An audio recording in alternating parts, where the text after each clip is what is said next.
இந்த 2 பேருக்கு தான் சண்டையே வருது. மாமியார் மருமக சண்டை இல்லாம இருக்கிறதுக்கு ஏதாவது பதிகம் இருந்தா சொல்லுங்க. நான் சொன்னேன், இப்படி எல்லாம் நீங்க எதிர்காலத்துல கேப்பீங்கன்னு தெரிஞ்சுதான் அந்த காலத்திலேயே நம்ம ஞானம் பெரியவர்கள் எழுதி வச்சிருக்கிறாங்க. ஐயோ நிஜமாதான் சொல்றீங்களா? இதுக்கு கூட பதிகம் இருக்கான்னு. சத்தியமா இருக்கு. அபிராமி அந்தாதியில அபிராமி பட்டர் ஒரு அற்புதமான பதிகம் அருளி இருக்கிறார். 100 பாடல்கள்ல ஒரு பாடலுக்கும் ஒரு சிறப்பு உண்டு. அதுல ஒரு பாடல் மாமியார் மருமக சண்டை இல்லாம இருக்கிறதுக்குன்னு இந்த பாட்டு. அந்த பாட்டை நான் கேலண்டர்ல எழுதியிருக்கேன்.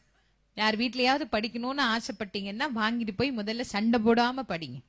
அதை படிக்கிறதுக்கு முன்னாடி அதுல என்ன எழுதியிருக்கிறேன்னு படிச்சு பார்த்துட்டு அப்புறமா பதிகத்தை படிங்க. மாமியார் மருமகள் 2 உறவு.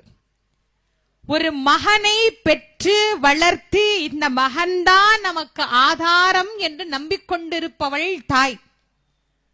தன்னுடைய தாய், தந்தை, உற்றார், உறவினர், சுற்றம், நட்பு, தோழிமார்கள், தான் படித்த படிப்பு, ஊர், தேசம் என்று அத்தனையும் அற்றுவிட்டு தாலி கட்டிய கணவனே கதி என்று நம்பி வருபவள் மனைவி. இதுல ஒரு கணவனுக்கு யார் மேல அதீதமான உரிமை உண்டுங்கிறதுலதான் பிரச்சனையே வருது இல்லையா? தன் கணவனை தான் கவனிக்க வேண்டும் என்கின்ற எண்ணத்தோடு வருபவள் மனைவி. அவளுக்கு வேலையே புருஷனை கவனிக்கிறது தான். இந்த அம்மா 30 வருஷமா கவனிச்சா. 30 வருஷமா பையனுக்கு இவதான் சோறு போட்டா. 30 வருஷமா பையன் பைக்ல ஆபீஸ்க்கு போகும்போது இவதான் டாட்டா காட்டினா.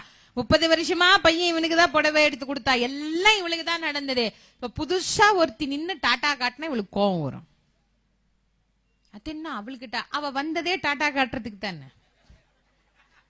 எப்படியோ அவ வந்ததே டாட்டா காட்டுறதுக்கு தானே. அவ வேலையை அவ செய்யறா. நம்ம வேலை என்ன நம்ம செய்யணும். இதுல நான் ரொம்ப எளிமையான ஒரு வழி சொல்றேங்க. மாமியார் மருமக சண்டை இல்லாம இருக்கணும் அப்படின்னா ரொம்ப எளிமையான வழி சொல்றேன். நிறைய பேரு பையனை கைக்குள்ள வச்சுக்கணும், பையனை கைக்குள்ள வச்சுக்கணும்னே முயற்சி பண்ணுவாங்க. பையன் கைக்குள்ளே சத்தியமாக வரமாட்டான். அம்மாவை மதிக்கிற மாதிரி நடிப்பான். பசங்கள்லாம் வருத்தப்படாதீங்க, இயல்பு அதுதான். மனைவி எதிர்காலம், தாய் இறந்த காலம். ஒரு இளைஞன் எதிர்காலத்தின் நோக்கி போவானா, இறந்த காலத்துக்கு பின்னாடியே ஒளிஞ்சிட்டு இருப்பானா? எதிர்காலம் அவனுக்கு தேவை. இறந்த காலம் தாய் வருத்தப்படக்கூடாது என்பதற்காக பேச்ச கேட்கிற மாதிரி நடிப்பான். நான் மனைவி என்ன சொல்றாளோ அதைத்தான் செய்வான். நான் இதுக்குதான் யோசனை சொல்றேன். மகனை கைக்குள்ள வச்சுக்கணும்னு நினைக்கிறது ரொம்ப தப்பு. நடக்கவே நடக்காது. மகனை வச்சுக்கலாம் முடியாது கைக்குள்ள. மருமகளை கைக்குள்ள வச்சுக்கோங்க. ரொம்ப சுலபமான வழி. ஒரு பொம்பளையும் இன்னொரு பொம்பளையும் சீக்கிரமா சேர்ந்துக்குவா. ஆனா ஒரு பொம்பளை இன்னொரு பொம்பளோட சேர்றதுலேயும் ரொம்ப கஷ்டம் இருக்கு. ரெண்டுமே உண்டு. ரெண்டும் சுலபமாவும் நடக்கும், கஷ்டமாவும் நடக்கும். நீங்க சுலபமா நடத்தி தான் பாருங்களேன். ஒரு புருஷன் பொண்டாட்டி தீபாவளிக்கு துணிமணி எடுக்க போறாங்கன்னு வச்சுக்கோங்க. மருமக வீட்டுல, மாமியார் மருமக எல்லாம், கணவன் மனைவியும் கடை கிளம்புறாங்க. இந்த அம்மா பையனை கூப்பிட்டு சொல்றாடே, எனக்கு 5000 ரூபாய்க்கு புடவை எடுத்துட்டு வரணும்டா. உன் பொண்டாட்டிக்கு 5000 ரூபாய்க்கு எடுத்துட்டு எனக்கு 1000 2000 எடுத்துட்டுலாம் வரக்கூடாது. போகும்போதே அங்க கடையில போய் அவன் புடவை எடுக்கும் போது, எங்க அம்மாவுக்கு ஒரு புடவை எங்க அம்மா கேட்டாங்களே, இங்கேயே நீ 4500 5000 ரூபாய்க்கு தானே பாக்குற, இங்கேயே பார்த்துடலாமா? ஏன் வீட்டுல இருக்கிற உங்க அம்மாக்கு என்ன 5000 ரூபாய்க்கு புடவை? நான் 4 இடத்துக்கு வெளியே போவேன் வருவேன், எனக்கு வேலை இருக்குது, ஆபீஸ்ல ஏதாவது ஃபங்க்ஷனா நான் கட்டிட்டு போனோம். சும்மா இருக்கிற உங்க அம்மாவுக்கு 5000 ரூபாய், எனக்கு 5000 ரூபாயா?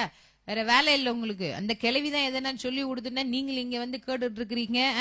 யார் அப்புறம் மாசம் மாசம் அந்த பில்லு இந்த பில்லுன்னு எல்லாம் கட்டுறது? ஒரு 500 ரூபாய்க்கோ 1000 ரூபாய்க்கோ புடவை எடுத்துட்டு கம்முன்னு பேசாம வாங்க, ஜோலி முடிஞ்சுதா? இதே மாமியார் என்ன பண்ணணும்? வெளியில 2 பேரும் போகும்போது, ஏன்பா நல்லா போய் பார்த்து உன் பொண்டாட்டிக்கு என்னெல்லாம் வேணுமோ நல்லா எடுத்து கூடப்பா. அம்மா உனக்கு என்னெல்லாம் பிடிக்குதோ வாங்கிக்கமா, எத்தனை புடவை வேணாலும் எடுத்துக்கோ. எனக்கு வச்சு படைக்கணும், புதுசுன்னு ஒண்ணு கட்டணும். நான் எங்க வெளியே தெருவியா போறேன், எனக்கு ஒரு வேலையும் கிடையாது, நான் வீட்டுலதான் இருக்கேன். நிறைய புடவை பீரோல சும்மா தான் தூங்குது. ஒரு 500 ரூபாய்க்கு 1000 ரூபாய்க்கு எனக்கு ஒரு புடவை எடுத்துட்டு வாமா, எனக்கு நிறைய எல்லாம் ஒண்ணும் வேண்டாம், நீ நல்லா சந்தோஷமா போயிட்டு வாமா பையனோட. என்ன அங்க போய் எங்க அம்மா புடவை எடுக்கணும் நாங்களே, ஆமா ஆமாங்க அத்தைக்கு நம்ம தானேங்க செய்யணும், நம்ம செய்யாம யார் செய்வா அத்தைக்கு, எனக்கு எடுக்கிற மாதிரியே அத்தைக்கு 5000 ரூபாய்க்கு எடுங்க. இல்லையா அம்மா 1000, அவங்க பெரியவங்க அப்படிதான் சொல்லுவாங்க, அதுக்காக நம்ம அப்படியே அவங்கள வச்சுக்க முடியும். நீங்க வேற சும்மா இருங்க, நானே எடுக்கிறேன், அத்தைக்கு இந்த கலர் தான் பிடிக்கும்னு எடுத்துட்டு வருவாங்க. இப்ப நமக்கு தேவை 5000 ரூபாய் புடவை, கிடைச்சுதா இல்லையா? நான் ஒரு உதாரணத்துக்கு சொன்னேன். யாரை எங்கே எப்படி பிடித்தால் நம் வாழ்க்கை எளிதாக நகரும் என்கின்ற வாழ்வியல் சூக்ஷமத்தை உணர்ந்து கொள்ளுங்க. மருமகள், அவளுக்கு பேரே மருமகள், மகனை மருவிய மகள்.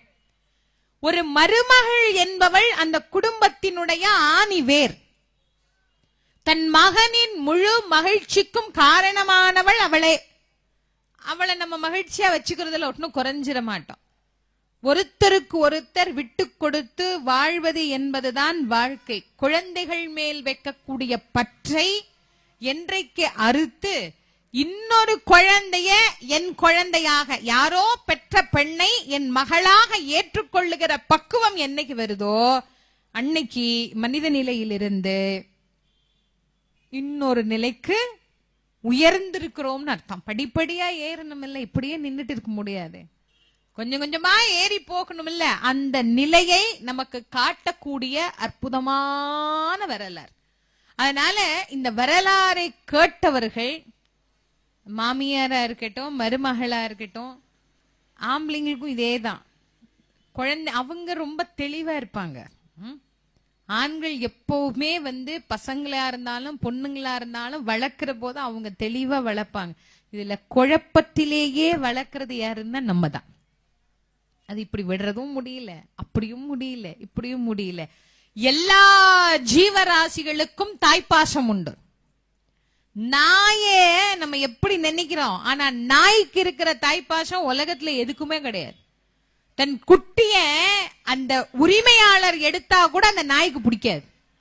குட்டியில அப்படி பாதுகாத்தது. ஒரு நிலை வந்த உடனே என்ன பண்ணுச்சு, பக்கத்துல சேர்க்காது, விரட்டி விட்டுடும் குட்டியை. ஏன், உன்னை நீ காப்பாற்றி கொள்ள என் பின்னே ஒளிந்து கொள்ளாதேனார். உலகத்தில் இருக்கிற எல்லா ஜீவராசிகளும் தான் குழந்தை மேல வைக்கிற பற்றை துறந்து தான் வாழ்கிறது.